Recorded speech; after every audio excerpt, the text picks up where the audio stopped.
होने वाली बहू। शादी के पहले से ही विभा को कपड़े धोने का बड़ा शौक था। कभी नल के नीचे तो कभी तालाब के पास। अरे मेरी नीली वाली लुंगी नहीं दिख रही है। विभा की अम्मा, कहाँ रखी है लुंगी? अरे वो तो विभा ने परसों ही धोकर रखी थी आपकी अलमारी में, देखो वहीं होगी। वो ना मैंने आज धो दी, मुझे लगा कि गंदी हो गई होगी। अरे कैसे गंदी हो गई थी? उसे तो मैंने पहना भी नहीं। हे भगवान, इस लड़की के कपड़े धोने की आदत से परेशान हो गया हूँ मैं। जितना तो घर में राशन नहीं आता, उससे कहीं ज्यादा डिटर्जेंट पाउडर का खर्चा है। इसकी शादी करवा दो, शादी जाए अपने घर में ही करे काम, फिर चाहे घर के कपड़े धोने हो या पूरे गांव के। हाँ ठीक बोल रही हूँ, देखता हूँ मैं कोई लड़का। वो दिन भी आ जाता है जब विभा को देखने लड़के वाले आ जाते हैं। लड़की मुझे अच्छी लगी। होने वाली सास कहती है, बेटी अगर कुछ पूछना है तो पूछ लो। वैसे तो हमारी लड़की बहुत ही शर्मीली है, जो बोल दो वो मान लेती है, इसे क्या पूछना होगा। अरे कैसी बात कर रही हो माँ, मुझे इन लोगों के घर रहना है, सवाल तो कई है। हाँ हाँ बेटा, पूछ लो ना, क्या पूछना है। आप लोगों के घर कपड़े कौन धोता है? सास का मुंह बन जाता है। देखो, अगर तुम ये कहना चाहती हो कि तुम्हें कपड़े धोने नहीं आते तो सुन लो, कपड़े मैं ही धोती हूँ, लेकिन तुम्हारे आ जाने के बाद मैं रुमाल तक नहीं धोऊंगी। अरे चुप रहना भगवान, बहू बेचारी घर आई नहीं, उसे डराना शुरू कर दिया। वो क्या है ना बिटिया, अभी तक तो ये कल्लू की माँ ही धोती थी, लेकिन अब तुम्हारे पापा तो दहेज में वॉशिंग मशीन देंगे ही। तभी विभा की माँ बोल पड़ती है, सवाल भी पूछा तो क्या। वैसे भाई साहब, मशीन की तो फिर भी कपड़े धोने की कैपेसिटी होती है। मतलब जो बिटिया दे रहे हैं ना विभा, इसे कपड़े धोने का बहुत शौक है। ये आप लोगों के क्या, आस पड़ोस गांव मोहल्ले सबके कपड़े धो दे और उफ तक ना करे। बाहर देखा नहीं आपने कितने कपड़े सूख रहे हैं? सब हमारी बिटिया ने ही तो धोए हैं। बस भी करो ना माँ, शर्म आ रही इतनी तारीफ सुनकर। और तो और एक दाग निकाल कर दिखाओ तो मान जाओ। हाँ अच्छा अच्छा, माफ करना बेटा, मैंने गलत समझा। हमें तो रिश्ता बहुत पसंद है। और ऐसे जुड़ जाता है रिश्ता कपड़े धोने का शौक रखने वाली विभा का। उसकी शादी हो जाती है कोयला फैक्ट्री में काम करने वाले कल्लू के साथ। शादी के बाद अचानक विभा चिल्लाती हुई सास के पास आती है। सासू माँ, अरे सासू माँ कहाँ है आप? ये तो धोखा है, धोखा दिया आप लोगों ने मुझे। इसे ससुर के चक्कर के बारे में पता चल गया। अरे तो उसमें तुझे क्यों धोखा मिला है? अरे नल में पानी नहीं आता, कपड़े कैसे कब धुलेंगे? अच्छा अच्छा, तू पानी नहीं आ रहा उसकी बात कर रही है? तो आपने क्या सोचा? कुछ नहीं। अच्छा हाँ, तेरी माँ ने कहा था कि कपड़े धोने का शौक है तुझे, याद आया मुझे।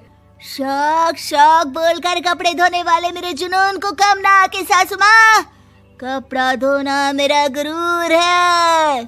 तभी पति भी वहाँ आ जाता है। अभी अभी मैंने इसे सनी देओल की फिल्म दिखाई है, उसी के डायलॉग मार रही है माँ। अच्छा सुन, साफ साफ बता रही हूँ, पानी सुबह 4 से 6 और शाम को 10 से 12 आता है, समझी? विभा टाइमिंग सुनकर हैरान हो जाती है। ये क्या भूतों का मोहल्ला है?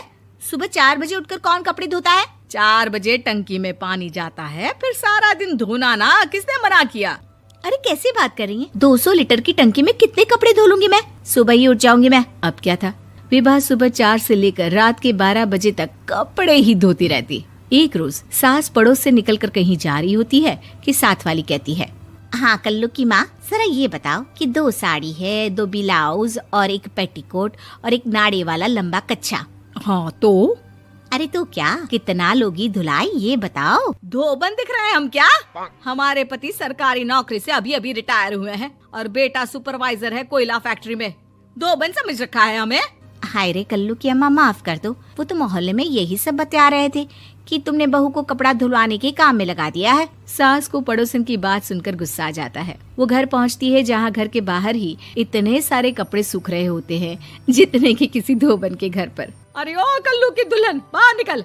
माँ जी यहीं आ जाओ, बाथरूम में चादर धो रहे हैं हम। अरे अभी हम धोते हैं, तुमको बाहर निकलो। ये आस पड़ोस वाले बोल रहे हैं कि हम बहू से कपड़े धुलवा धुलवा कर उसे कपड़ा धोने वाली बना दिए हैं।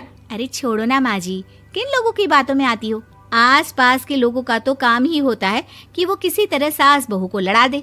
बहू सारे घर के कपड़े धोती है, ये क्या कम है? बोलिए। सास को भी लग जाता है कि वो बहू का ये सनकीपन नहीं छुड़वा सकती, इससे अच्छा है कि खुद ही चुप हो जाए।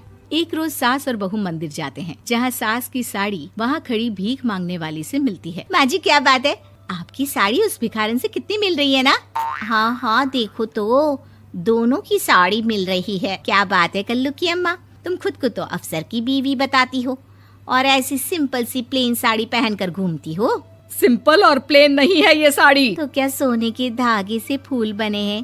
कुछ भी सासू माँ, कुछ भी। हाँ बने थे इस साड़ी में सोने के धागे से फूल। मेरे पति लेकर आए थे मद्रास से स्पेशली मेरे लिए 10,000 की।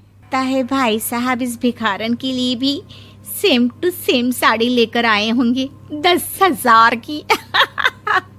सास उस वक्त तो कुछ नहीं कहती, लेकिन बहू के साथ घर आती है और अलमारी से एल्बम निकाल कर लाती है। ये साड़ी देख रही है, ये वही साड़ी है जिसे मैंने अभी पहना था।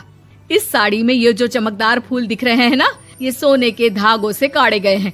लेकिन तू लोकल वॉशिंग मशीन ब्रश से घिस घिस कर सारे फूलों को निकाल कर साड़ी प्लेन कर दी। मुझे माफ कर दीजिए सासू माँ। और तो और, जब मैंने तुझे तेरी गलती के लिए कुछ नहीं कहा, लेकिन तूने तो सबके सामने मेरा मजाक ही बना दिया। क्यों? बहू को समझ में आ जाता है कि अब से उसका कपड़े धोना बंद।